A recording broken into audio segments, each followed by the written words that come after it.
You've had a late change of opponent, of course, for this bill. How much of a benefit is your long amateur experience when things like this happen? Well, obviously, it'll play a big role, come Saturday night, because, I'm used to traveling around the world, and sometimes, in the amateur days, I'd be getting in the ring, and I wouldn't know anything about the opponents. The only thing I know about on them is, the first round when they come out. So obviously, it's frustrating for me, late changes of opponents, but I've still got a good opponent in front of me, and I'm confident I'll get the job done. Would you feel after this, if all goes your way, that the Lee Appleyard fight would then be you'd have bypassed it a little bit, or is that a fight that you feel could still be made as part of your journey? I think the Lee Appleyard fight is something what we can get back on. I don't think it's one of those where it's bypassed, and I think it's a good fight for my career. And obviously that's the fight what I wanted originally, but I've got to get the job done on Saturday, and then hopefully we can get the Appleyard fight scheduled back in. We found out this week that another top amateur in John Doherty has recently joined your gym, training under your dad as well, Grant. How much of a boost is that when you're already midway through a training camp and you get new additions in the gym, freshens things up a bit? Of course, it's good to obviously have new faces in the gym, and I've known John for many years now from the amateur days, and I've been around the world with John. He's exceptional talent, good person in and out of the ring. So he's a good person to add to the stable, and I think John's going to go a long way, and it's nice to have him in the camp. We've talked before about how you're regularly in Sky Sports fights on these big kind of matchroom shows.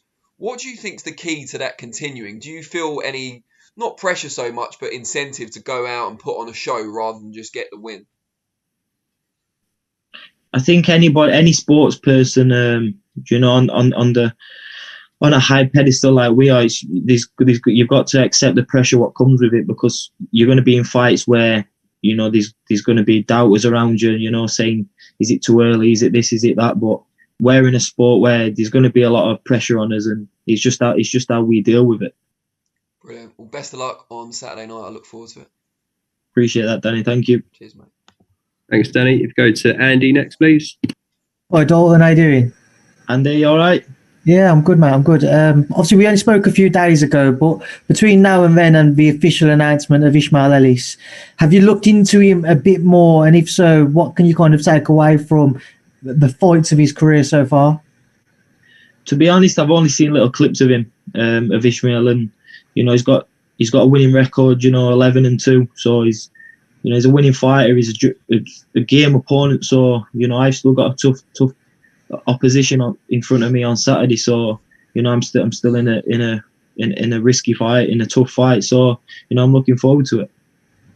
Have you found the switch in your own mindset from being full steam ahead for Lee Appleyard to all of a sudden the change to Ishmael Ellis? How have you found kind of just switching the mentality, as we saw Josh Warrington in a similar position with regards to, he thought he was going to have the Kanchu fight, didn't come off, and now he's facing Maurizio Lara. How have you dealt with it in your own case? You've just got to take it as it comes. I think if you sit back and let it stress you out, it's going to affect you. So, that's why I've got a good team around me, and I've got people there for the right reasons. And, it takes the stress off me for stressing, and I can just, keep my head down, keep training. And obviously they sorted all the issues out, and, I kept my head focused, kept training hard, and, they pulled it off to get me a last-minute opponent. And what should everybody be in store for from yourself at Dalton come Saturday night? As I said the other day, there's a lot of excitement building around you. With that excitement comes an added sense of expectation. What should everybody be in store to see from you come Saturday?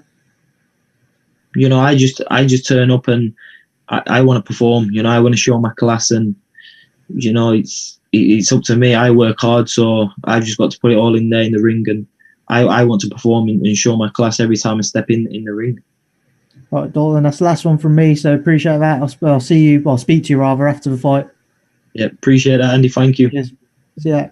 Cheers, Andy. If we go to Ames next, please. Hi, Dalton. Pleasure to meet you. How are you doing? Are you all right? Yeah, I'm not too bad. Good to speak to you. So I was just wondering, if you come through Ishmael Ellis, how far away do you think from a title are you? Originally, I wanted the Appleyard fight for, some sort of international, maybe the IBF or something like that. So I'm knocking on doors for those type of titles. But then the major titles are British. I want to be pushing on towards the British next year. You got a great knockout last time at Fight Camp. There was quite a bit of buzz about you because of that knockout.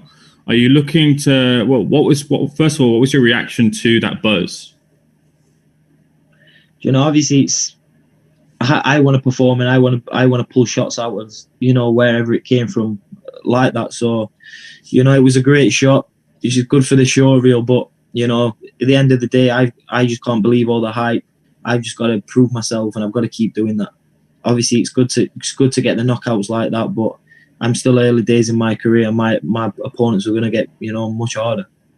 Do you obviously you look for the shot, but do you specifically look to in your fights to kind of entertain and try and get those outcomes? My last fight against Bennett, the shot what finished the fight, I didn't even look for that shot, and it shows when you don't go out there looking for it, the shots comes. But if you force it, you stiffen up, your opponents see where you're throwing your shots from, and they can judge your rhythm. So I just try and stay relaxed in there, and if it comes, it comes. You fought in the bubble last time. Have you taken in anything extra in with you to pass the time?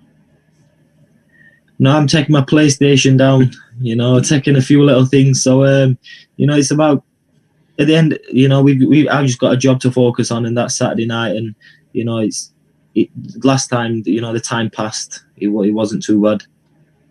Appreciate speaking to you. All the best at the weekend. Thank you, Dalton. Thank you. Thanks. Thanks, James. If anyone's got any more questions for Dalton, just let me know. If not, I think we're good to let you off, Dalton. Thanks for your time, mate. See you in the bubble later this week, all right? Yeah, see you later, Danny. Thank you. Mate, all the best. Bye.